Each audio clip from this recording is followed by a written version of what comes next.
kita lanjut dulu ya pertanyaannya. Yap, silakan. Tadi kita sudah berbincang terkait dengan basic instrumen reksadana dan profil risiko juga sudah, dan tentunya mungkin ada Sobat Philip yang baru join nih Mas, baru join dan sempat ketinggalan informasi kita di awal.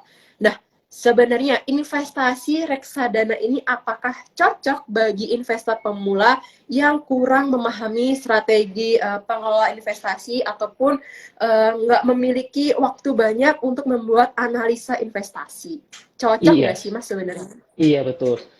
Reksadana itu betul-betul sebenarnya seperti produk yang diciptakan yang memang untuk yang Mbak tanya Farah tadi ya. Karena Mm-mm. memang reksadana ini kan memberikan banyak keuntungan sebenarnya buat kita sebagai investor. Pertama, tadi kita memiliki keterbatasan waktu. Sehingga apa? Sehingga kita tentunya yang ingin berinvestasi memiliki kendala, waduh saya nggak bisa nih tiap hari atau tiap waktu melihat pergerakan pasar gitu kan Mm-mm. kondisinya seperti apa, karena kan pasti akan mengganggu pekerjaannya.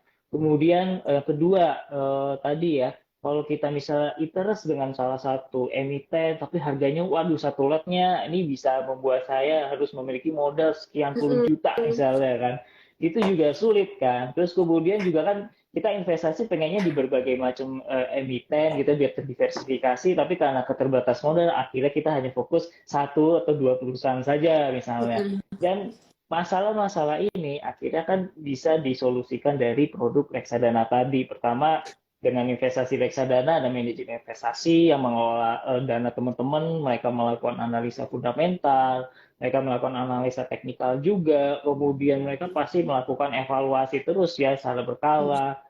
Kemudian pasti jika ada kondisi yang unfavorable, pasti kan mereka juga menyesuaikan portfolionya dan lain sebagainya. Sehingga harapannya adalah produk reksadananya itu cukup memberikan imbal hasil yang cukup baik, ataupun ketika mengalami kerugian pun lebih terkendali ya, karena bisa dilawan dengan benchmark atau dibandingkan dengan benchmarknya. Kemudian yang kedua seperti masalah modal. Dengan berinvestasi di Sobat Philip di LDN cuma cukup 100.000 ya Mbak ya, itu udah Betul. bisa beli produk reksadana. Dan kemudian misal beli reksadana saham ya, di reksadana saham tersebut pasti tentunya memiliki lebih dari 10 emiten, dan artinya apa, teman-teman dengan 100.000 aja tuh udah bisa punya berbagai macam emiten tuh di dalam 100.000 tersebut ya kan.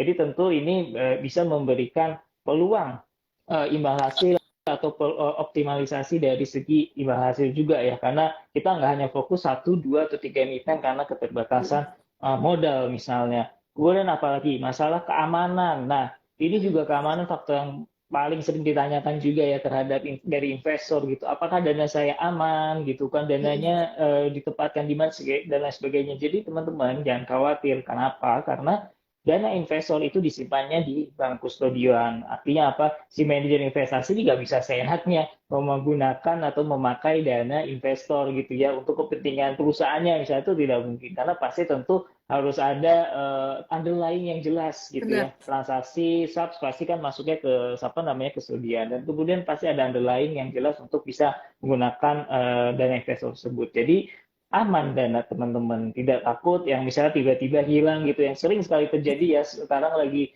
karena kemarin itu banyak yang lagi hype berinvestasi, mulai investasi, tapi sayangnya di instrumen-instrumen yang mungkin kurang jelas, terus kemudian tidak berlisensi juga dari OJK, akhirnya banyak yang hilang dananya karena dibawa investor yang dibawa dengan oleh pemodal yang bodong itu ya. Nah Mm-mm. itulah yang apa namanya sangat merugikan kita sebagai investor teman-teman. Jadi reksadana ini sangat aman dan nyaman bagi teman-teman investor, terutama investor yang pemula.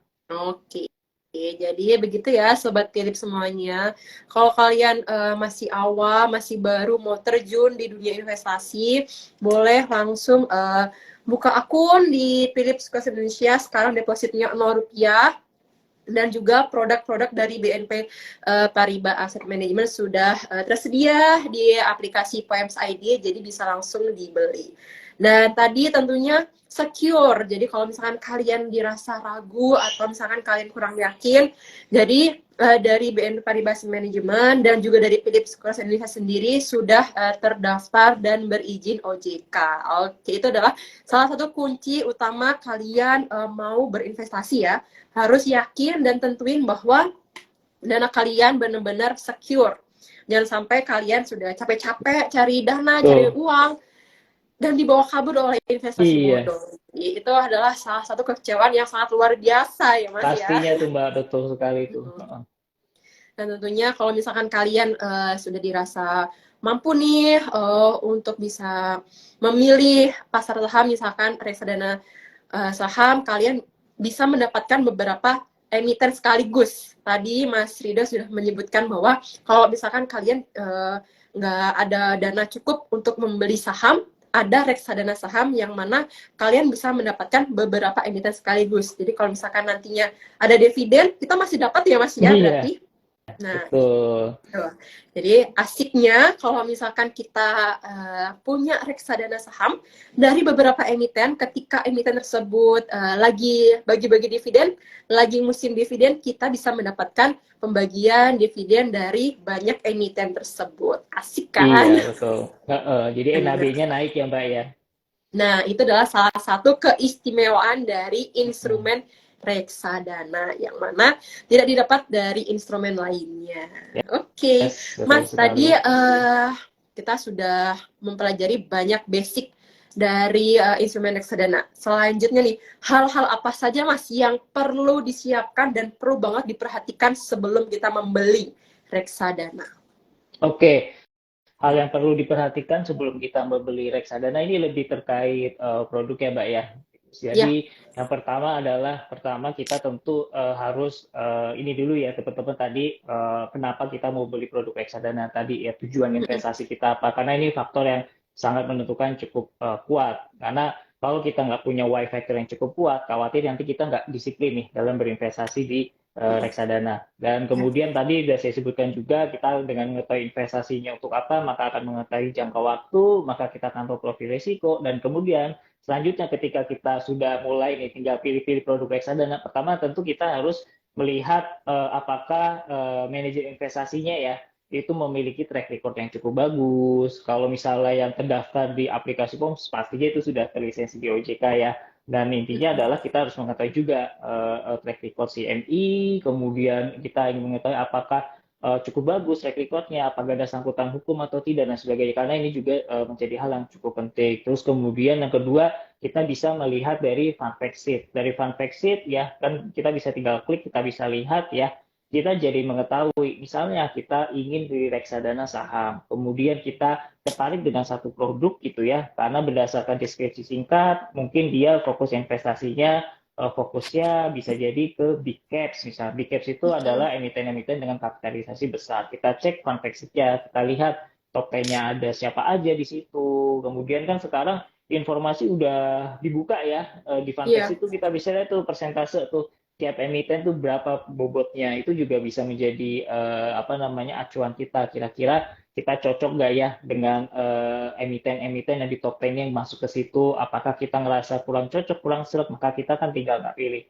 tapi kalau kita ngerasa kayaknya oke nih sesuai dengan view saya sesuai dengan kenyamanan saya maka bisa beli kemudian dari fund fact sheet itu kita juga bisa lihat tanggal peluncurannya kapan, terus dana kelolaannya berapa, dan lain sebagainya. Jadi ini memberikan informasi yang cukup singkat namun padat. Jadi jangan sampai fun fact sheet itu nggak dibaca dulu ya teman-teman saran saya Iya, ya. betul.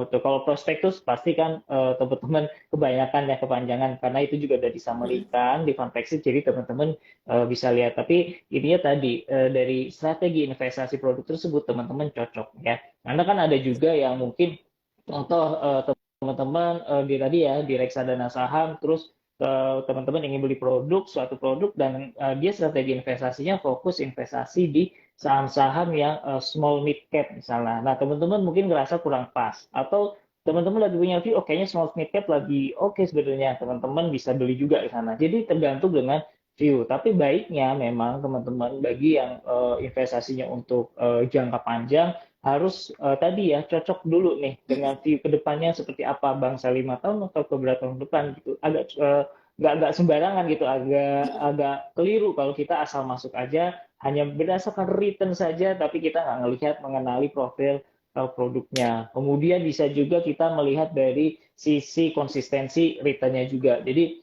sekarang kan aplikasi sangat mudah, teman-teman tinggal sort gitu ya, year to date, 1 year, 3 year, dan lain sebagainya. Teman-teman bisa lihat konsistensinya. Apakah produk ini cukup konsisten, positif misalnya, atau malah justru cukup konsisten negatif gitu. Jadi ini yang teman-teman harus perhatikan juga gitu ya, jangan sampai teman-teman merasa salah membeli, misalnya seperti itu. Misalnya memang apa namanya ada produk yang bisa dibilang konsisten ya, semuanya positif. Ada juga yang salah satunya negatif di tahun-tahun tertentu. Jadi ini balik lagi sih ke preferensi kita, kenyamanannya kita. Karena untuk masalah waktu ini tidak ada apa namanya hukum yang mutlak ya. Jadi ini betul-betul subjektif. Kalau ngerasa, oh ternyata dalam jangka pendek produk ini ternyata sudah cukup naik nih. Tapi walaupun jangka panjangnya lagi agak negatif. Atau misalnya di jangka panjangnya cukup positif, tapi kok jangka pendeknya negatif. Nah ini kan apa namanya bisa memberikan kebingungan sendiri. Makanya tadi itu kita yang penting adalah kenal dulu dia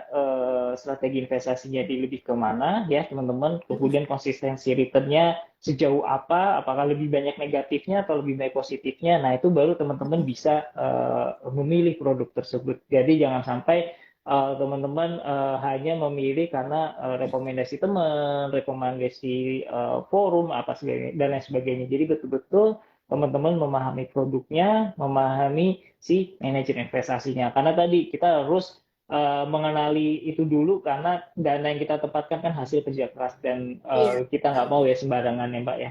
betul. Oke, jadi begitu ya Sobat Philip semuanya. Jadi sedikit saya ulas kembali untuk persiapan yang perlu banget kalian pahami. Yang pertama kalian harus tahu dulu nih tujuan investasi kalian itu seperti apa. Kalian pengen dibawa kemana sih dana kalian yang kalian investasikan ini. Jadi udah ada targetnya. Kalian pasang targetnya. Oh kira-kira nantinya 3 tahun lagi akan dipakai untuk dana pendidikan atau masuk kuliah atau lain sebagainya. Jadi kalian udah punya tujuannya dulu nih. Yang kedua, ya ini adalah jangka waktunya. Tadi misalkan untuk dana pendidikan, sepertinya akan mulai kuliah 3 tahun lagi. Jadi dari tujuan ini kalian breakdown kembali, yang mana kira-kira jangka waktunya selama 3 tahun misalkan gitu. Nah, yang ketiga adalah kalian harus cermati profil resiko dari Sobat Philip semuanya. Ketika tujuan sudah didapat, jangka waktunya udah kalian ketahui, profil resiko ini juga sangat kalian harus pahami. Jadi teman-teman nggak boleh asal memasukkan investasi kalian ke jenis produk yang mana kalian ini sebenarnya kurang percaya dan takut gitu ya. Maksudnya takut Betul, akan dibayang-bayangi oleh risiko gitu, karena sebenarnya risiko ini akan ada kalian bawa terus gitu. Jadi itu betul harus sekali. benar-benar kalian masukkan dalam mindset bahwa akan ada risiko di balik dana yang kalian investasikan. Cuman bagaimana kalian untuk mengelolanya gitu. Nah, yang keempat nih, setelah profil risiko kalian juga harus pahami terkait dengan produknya. Produk akan ada banyak pilihan yang ditawarkan. Jadi misalkan kalian udah paham nih pasar uang, di dalam pasar uang tersebut masih ada beberapa jenis yang harus kalian ketahui gitu. Jadi apakah dalam reksadana pasar uang yang diberikan cocok kepada kalian gitu. Jadi kalau misalkan 4 ini udah dapet nih, oh sekiranya sepertinya udah oke nih, udah kita ketahui banget. Dan yang selanjutnya kalian harus memilih manajer investasi yang terpercaya. Jadi kalau misalkan kalian sekedar milih manajer investasi itu juga nggak boleh. Jadi setidaknya kalian kenali, kalian pahami, kalian tahu gitu. Nggak sampai yang sedetail apa, tapi setidaknya kalian tahu keberadaannya. Bagaimana kinerja background dari manajer investasi Betul. tersebut. Gitu. Dan yang terakhir, kalian juga nggak boleh serta merta menelantarkan apa ya bahasanya, kalian serta merta membiarkan ya terkait dengan investasi yang sudah kalian investkan gitu, dan ini sudah kalian investkan. Jadi kalian juga harus memantau kinerjanya gitu, memantau kinerja dari produk reksadana tersebut, apakah cenderung positif terus atau enggak, atau malah stuck, atau malah cenderung kok turun terus ya gitu. Jadi kalian bisa wise untuk melangkah ke depannya, atau bisa di switch gitu ya Mas Iya, ya. Jadi betul, mungkin bisa juga. kok ternyata reksadana saham yang saya pilih stuck terus nih selama 2 tahun, sedangkan saya butuh untuk returnnya atau apa sebagainya. Kalian lebih bijaknya untuk mengganti atau memindahkan atau dan lain sebagainya ke produk yang lain. Jadi setidaknya kalian harus mengenali langkah-langkah itu dulu ya. Sebenarnya nggak sulit kan ya Mas Iya, ya, tapi nggak lebih sulit, bijak betul, aja gitu. betul. Jadi kalau misalkan yang namanya investasi kan harus ada niat dulu ya Mas ya. Niat untuk Yes, belajar, niat untuk cari tahu. Jadi setidaknya kalian harus teredukasi terlebih dahulu. Bukan begitu Mas iya. Rido?